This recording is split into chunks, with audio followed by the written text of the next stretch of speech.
Assalamualaikum warahmatullahi wabarakatuh. Alhamdulillah hamdas syakirin, amma ba'du. Ma'asyiral muslimin rahimakumullah. Di zaman sahabat ada seorang sahabat yang datang kepada Rasulullah Shallallahu Alaihi Wasallam. Anak muda yang tampan, gagah, dan rupawan datang di hadapan Rasulullah Shallallahu Alaihi Wasallam, mengadukan kepada Rasulullah sambil dia menangis, meneteskan air mata sampai membasahi pipinya penuh dengan tetesan air mata, sambil terseduh-seduh menangis di hadapan Rasulullah Shallallahu Alaihi Wasallam. Ketika Rasulullah keluar dari rumahnya, "Wahai sahabatku, lima tabki, mengapa kamu nangis?" Maka sahabat itu menjawab, "Ya Rasulullah, ini ro'a fil manam. Sesungguhnya aku malam mimpi bahwa di satu masjid yang besar, di dalam masjid yang besar banyak orang berkerumunan, antara anaknya dengan ibunya, anaknya dengan ayahnya, penuh kerumunan, ribuan bahkan puluhan ribu, bahkan mungkin ratusan ribu yang ada di masjid itu. Mereka bersenang-senang antara anaknya dengan ibunya, bersenang-senang antara anak dengan ayahnya, sambil ketika dia pulang, orang tuanya, ibunya, bapaknya pada membawa tentengan masing-masing. Lalu saya di dalam mimpinya hanya melihat ibu saya melihat ayah saya diam saja, ibu saya diam saja, bahkan sambil meneteskan air mata, seolah-olah dia dalam keadaan sedih. Pulang masing-masing tidak membawa apa-apa, sedangkan yang lain, ibunya, ayahnya pada membawa tentengan. Pulang membawa tentengan, diberi salam dengan anaknya, "Selamat, selamat, selamat." Masya Allah, itulah yang menyebabkan aku nangis ya Rasulullah. Sementara orang tua yang lain mereka pada senang-senang, tetapi orang tua saya justru nangis, meneteskan air mata kesedihan, mengalami sebuah kesusahan. "Apa ya Rasulullah?" Rasulullah menjawab, "Hal qara'ta syai'an minal Qur'an?" Apakah kamu tidak pernah membacakan Al-Quran kepada ibumu yang sudah meninggal? Apakah kamu tidak pernah membaca Fatihah kepada ayahmu yang sudah meninggal? Apakah kamu tidak pernah sedekah kepada ayahmu yang sudah meninggal? Maka si anak muda itu, sahabat yang anak muda, menjawab kepada Rasulullah, "Saya nggak pernah membaca apa-apa kepada orang tua saya, kepada ibu saya, kepada ayah saya. Saya juga tidak pernah sedekah untuk ibu saya, untuk ayah saya ya Rasulullah."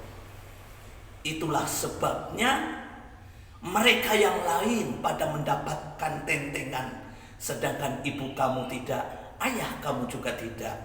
Oleh karena itu kamu pulang sekarang, baca Al-Fatihah, baca surat Ikhlas, baca surat An-Nas, baca Al-Quran, memberikan sedekah yang diberikan untuk orang tua kamu.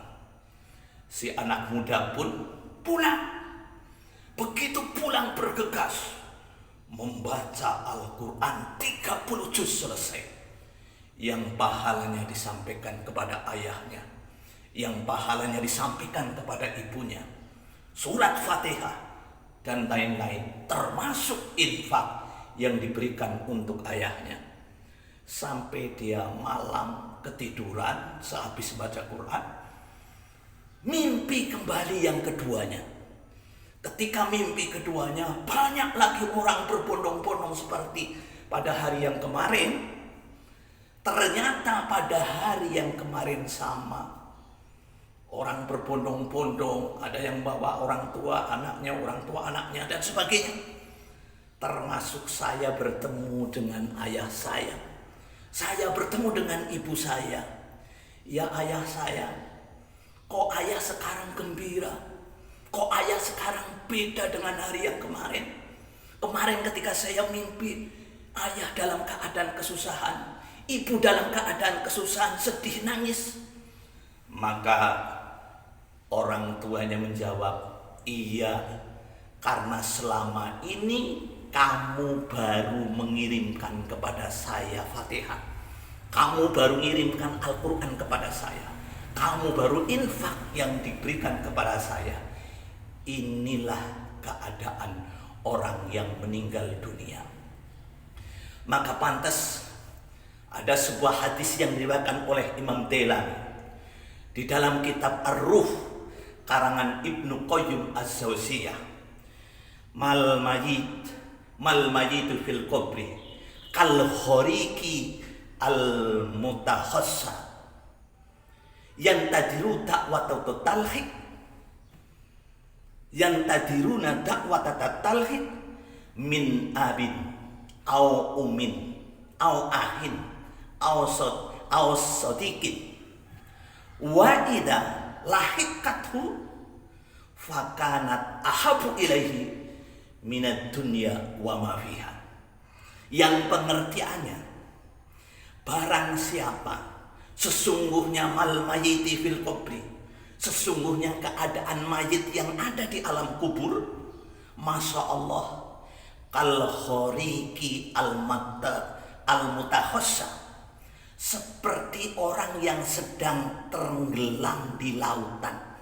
Saya ulangi, orang-orang yang sekarang sudah meninggal di alam kubur itu bagaikan orang yang sedang tenggelam di lautan.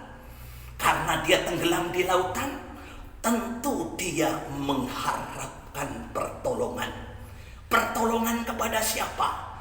Tentunya pertolongan kepada orang yang masih hidup.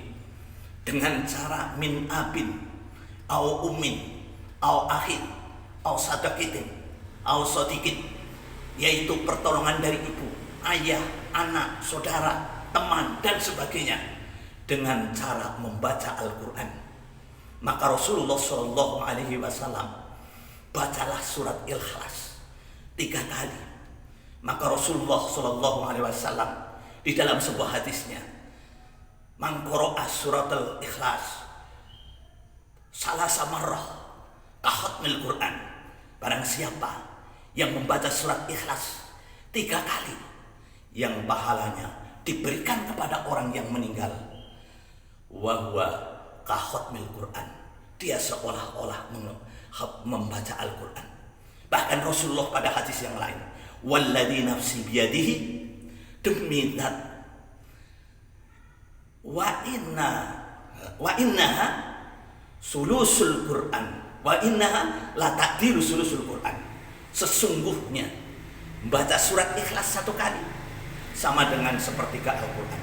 Kalau membaca 3 kali, sesungguhnya sama dengan mengkhatamkan Al-Quran. Atau dengan cara yang lain, surat Fatihah, barang siapa yang baca surat Fatihah 1 kali, sama dengan sulusul Quran. Kalau membaca Fatihah 3 kali, sama dengan membaca khatmil Quran, seperti khatam Al-Quran. Nilai pahalanya berikan kepada orang yang sudah meninggal, kepada ibu, kepada ayah, kepada saudara, kepada paman, kepada handai tolan, siapa saja. Jangan lupa setiap malam, kalau perlu setiap waktu, bacakan surat Ikhlas 3 kali, bacakan surat Fatihah 3 kali, surat Falak, surat An-Nas. Kalau perlu Al-Quran 30 juz, berikan kepada si orang yang sudah meninggal.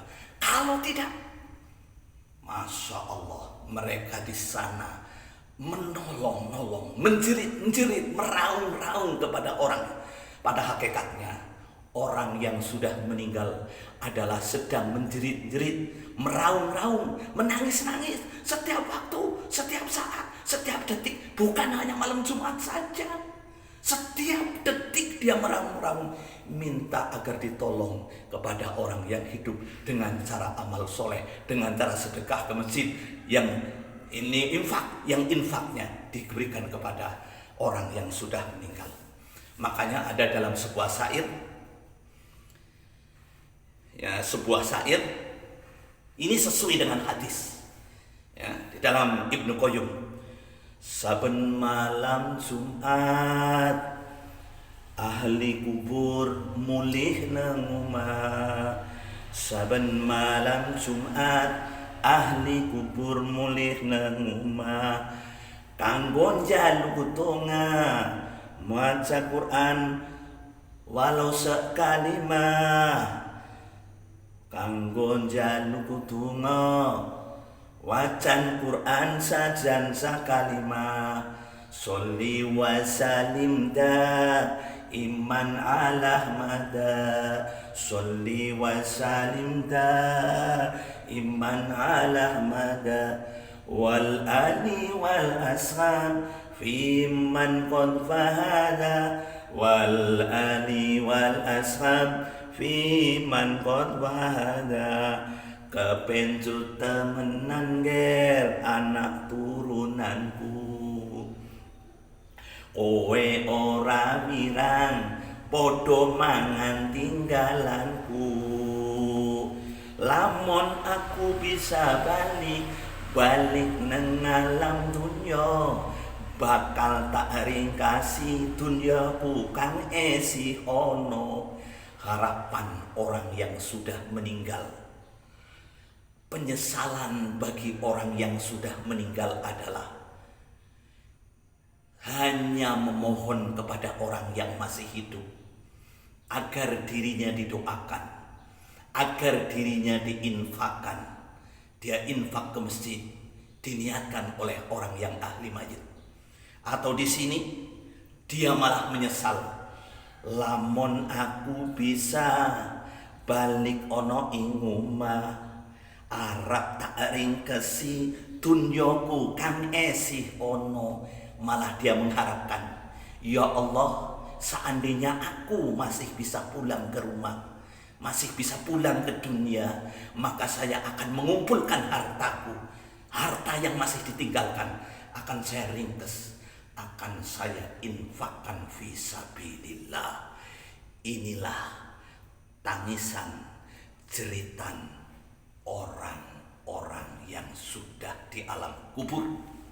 Sesuai dengan kisah yang pertama, sesuai dengan hadis Nabi, riwayat Imam Delami yang juga tercantum dalam kitab Ar-Ruh karangan Ibnu Az-Zawsiyah, kemudian ditambah dengan syair, yang syair itu adalah mengandung isi daripada cerita apa yang terkandung di dalam kitab Ar-Ruh itu. Barakallah li walakum, mudah-mudahan bermanfaat. Wa yahdi ila rasyad wa yakfihuna ila liqa. Wassalamualaikum warahmatullahi wabarakatuh.